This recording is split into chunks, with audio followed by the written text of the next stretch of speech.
Olá, aluno, aluna do terceiro ano. Nessa aula hoje, nós vamos analisar, vamos ler, vamos refletir sobre um poema. Antes disso, eu quero me apresentar. O meu nome é Maria Alice, eu sou professora de língua portuguesa e, como eu disse, hoje nós vamos trabalhar um poema. Estamos aqui com o intérprete Heron, que vai nos acompanhar nessa aventura. Olha, eu escolhi esse poema, gente, porque mês de março, né, nós temos uma data bem importante, uma data de luta, de resistência, que é o dia 8 de março, o Dia da Mulher. E eu trouxe um poema de uma grande escritora, que é a Conceição Evaristo, e nós vamos trabalhar esse poema. Então, primeiro, vamos para a leitura. Vozes mulheres. A voz de minha bisavó ecoou criança nos porões do navio. Ecoou lamentos de uma infância perdida. A voz de minha avó ecoou obediência aos brancos donos de tudo. A voz de minha mãe ecoou baixinho revolta no fundo das cozinhas alheias, debaixo das trouxas, roupagens sujas dos brancos, pelo caminho empoeirado rumo à favela. A minha voz ainda ecoa versos perplexos com rimas de sangue e fome. A voz de minha filha recolhe todas as nossas vozes, recolhe em si as vozes mudas caladas, engasgadas nas gargantas. A voz de minha filha recolhe em si a fala e o ato, o ontem, o hoje, o agora. A voz de minha filha se fará ouvir na ressonância do eco da vida-liberdade.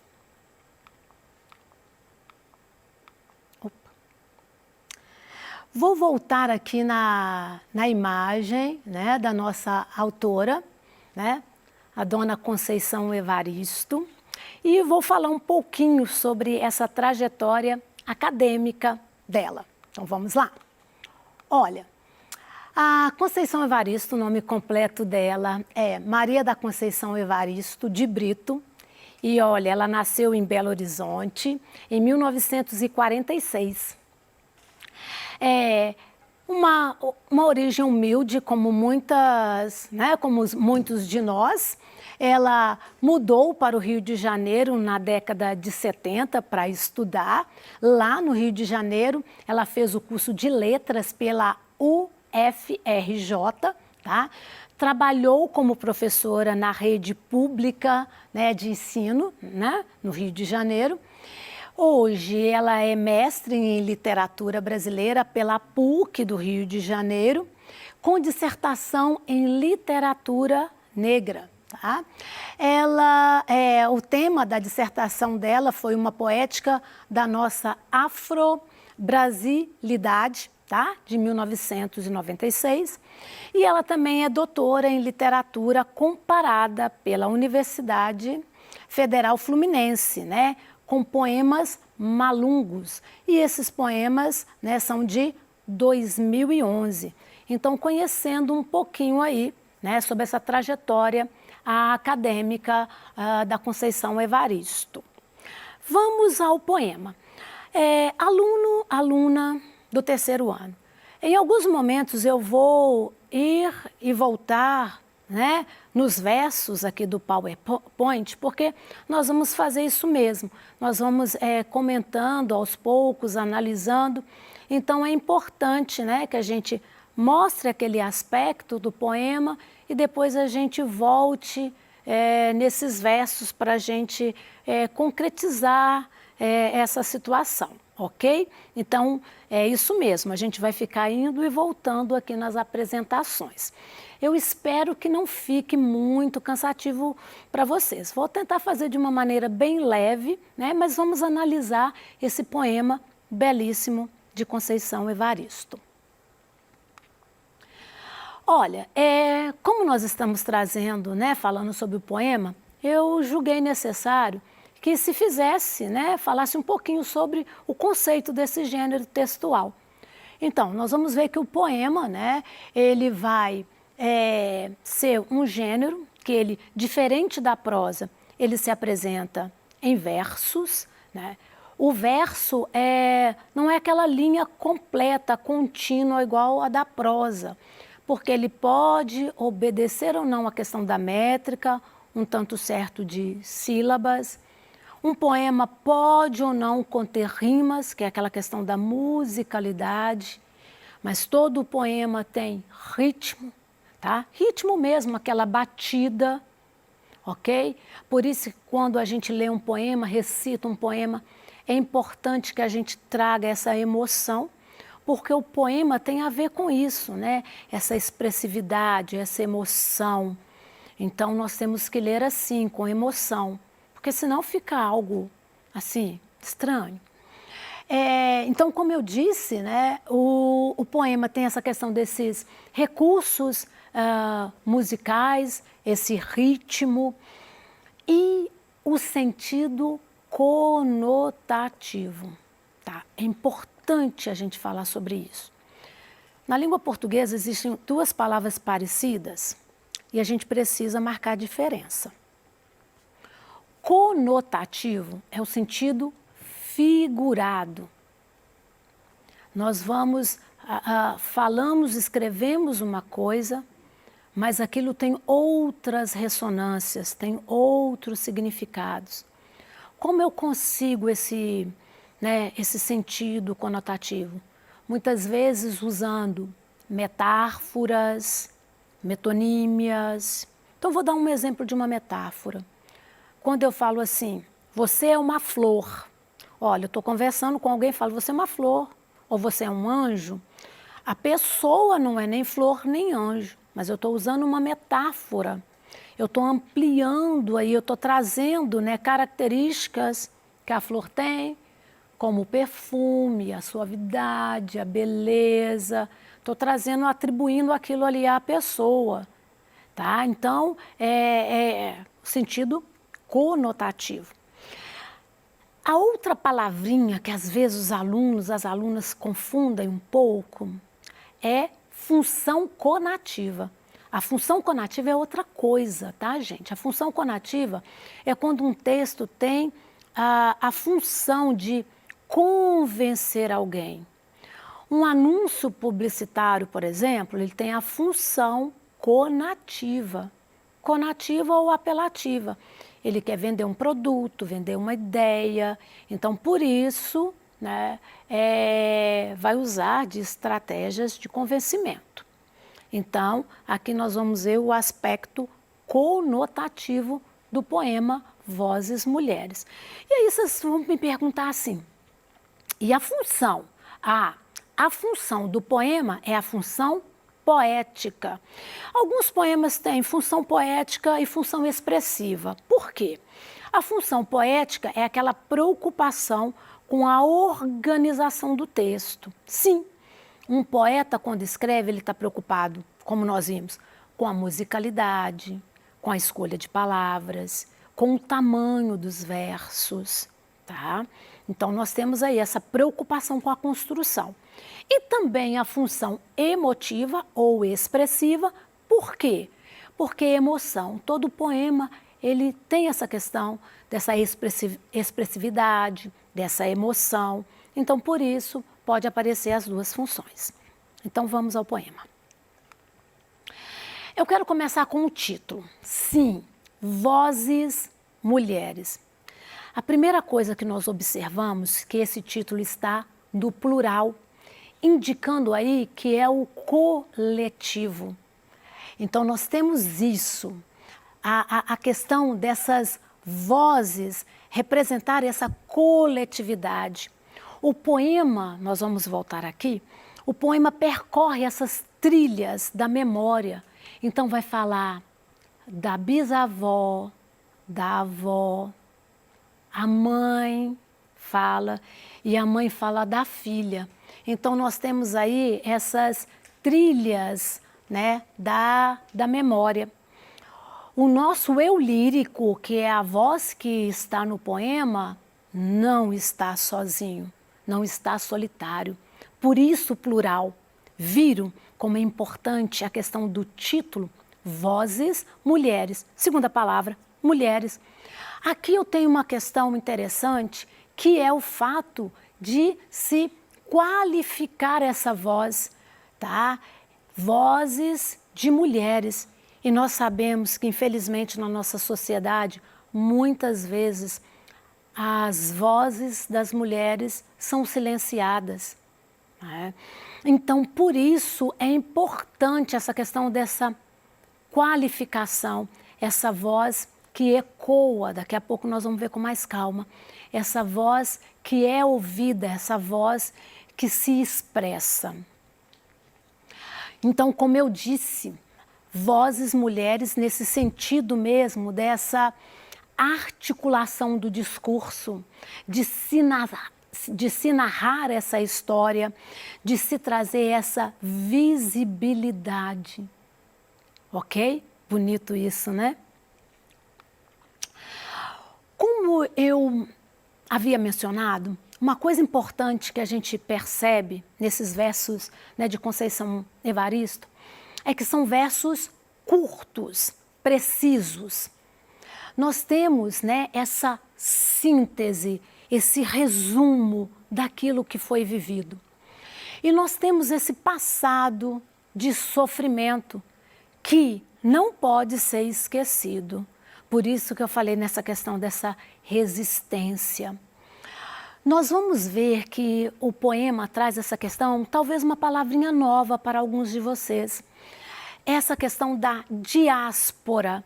O que é a diáspora? A diáspora é aquela questão, né, que muitas pessoas, muitos negros e negras saíram, né, da África, né, naquele momento lá, né, das escravaturas, e vieram para outros países, como aqui no Brasil. Então, eles foram arrancados da terra natal e vieram construir vida em um outro lugar.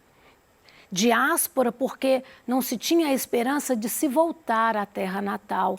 Era preciso se começar uma vida nova onde estivesse. E aí, no poema também vai falar dessa situação, né? E eu estou falando aí da questão mesmo, né? Do tráfico, né, de pessoas, e aqui o poema também traz essa questão da situação desumana que acontecia nos navios, né, do tráfico. Um verbo que vai chamar a nossa atenção é o verbo ecoou. Então nós vimos que no poema, em vários versos, esse verbo aparece no passado. O verbo aparece aí, ecoou, né, pretérito perfeito, aparece aí no passado, mas nós vamos observar que ao se repetir ao longo desses versos, esse verbo traz algo de presente, algo que ainda acontece. Por isso é importante a gente falar do verbo ecoar, que está no pretérito ai. Então, ele vai marcar esse tempo passado, mas ele vai se alongando, ele vai trazendo essa memória aí. E aí, esse passado se torna presente e percebemos que muitas vezes aquela condição, né, de sofrimento de negros e negras ainda persiste, tá? E aqui é uma outra situação importante da gente observar no poema, é que o poema, né, esses versos vão lembrar a questão, né, dos recém-libertos, porque aqui no Brasil a situação foi muito complicada, porque mesmo tendo a questão, né, da liberdade, né, a condição, a sociedade não recebeu, né, esses negros e negras. É uma situação assim que muitos ficaram em uma situação complicada de dignidade mesmo, porque a cidade, em nome aí dessa modernização, não aceitava essa mão de obra, né, dos negros e negras. Nós vamos observar a questão, aquilo que eu falei da metáfora, do conotativo. Então, nós temos um verso que é bem forte, que vai falar assim: a minha voz ainda ecoa versos perplexos com rimas de sangue e fome. É aquilo que eu falei, né, da situação, né, que esses negros e negras recém-libertos, às vezes não tinham ali na cidade a condição de ter um trabalho digno, de manter as suas famílias. Então, muitos tiveram essa questão mesmo, né, de passar fome. Ainda hoje nós sabemos de situações, né, de famílias que ainda enfrentam esses problemas, né? E essa questão, né, da indignação do eu lírico. Aqui eu tenho uma questão interessante que nós vamos citar, que é a questão da metalinguagem. Eu uso o poema para falar da própria arte de escrever o poema. Então, quando o eu lírico fala, o meu verso ecoa, né? A minha voz ecoa versos perplexos, né? Dei uma agarradinha aqui. Nós temos essa questão dessa indignação. Eu estou indignada, né, com essa situação. Como isso acontece ainda hoje, né? Como as pessoas ainda, né, morrem de fome. Então, nós temos essa situação aí. Então, é dessa indignação. E aí, nós temos aquilo que eu já comentei com vocês, essa voz que tem, né, essa origem lá na voz da avó, nos navios negreiros, depois a avó indignada ali, trabalhando de maneira, né, subhumana, e vamos ver a voz, né, da filha. Bem, então é aquilo que eu estava comentando. Então, nesse verso, né, a voz da filha, ela aparece aí como falando desse futuro, né? O interessante é que a voz da filha recolhe, né? A filha é o futuro, a filha é o porvir. Então, a filha recolhe a voz da bisavó, da avó, da mãe. E aí nós temos, né, não mais aquilo que ecoa, que, né, grita, que vai. Eu tenho aquilo que abriga. Olha que lindo isso. Bem, e aí eu tenho até essa questão da forma verbal, se fará ouvir, porque muitas vezes nós vimos aquela situação, né, que eu falei no começo, das vozes silenciadas. Então, a voz da filha se fará ouvir, não vai mais ser silenciada. E aí nós temos essa questão mesmo, né, que né, e eu vou ler na íntegra, se ter de fato liberdade é preciso agregar as vozes do passado, lembrar os seus antepassados, os nossos antepassados, para viver plenamente como cidadão, como cidadã, senhor, senhora da nossa história, né? A escrita não pelos que marcaram com sangue, como nós vimos no poema, mas dos que construíram com dignidade e força e esperança. Bem, para preparar essa aula, eu recorri, tá, ao texto da Ana Cláudia Mendes, que chama Eco e Memória, Vozes Mulheres, é um estudo do poema da Conceição Evaristo. Está disponível no site lá, né, da Faculdade de Letras da UFMG. Vocês podem acessar o site e ler essa análise na íntegra. É muito interessante. E para as questões conceituais, eu consultei o livro Português e Linguagens, do Ilha Cereja e da Tereza Magalhães. Eu aguardo vocês no próximo encontro. Que todos tenham uma boa semana.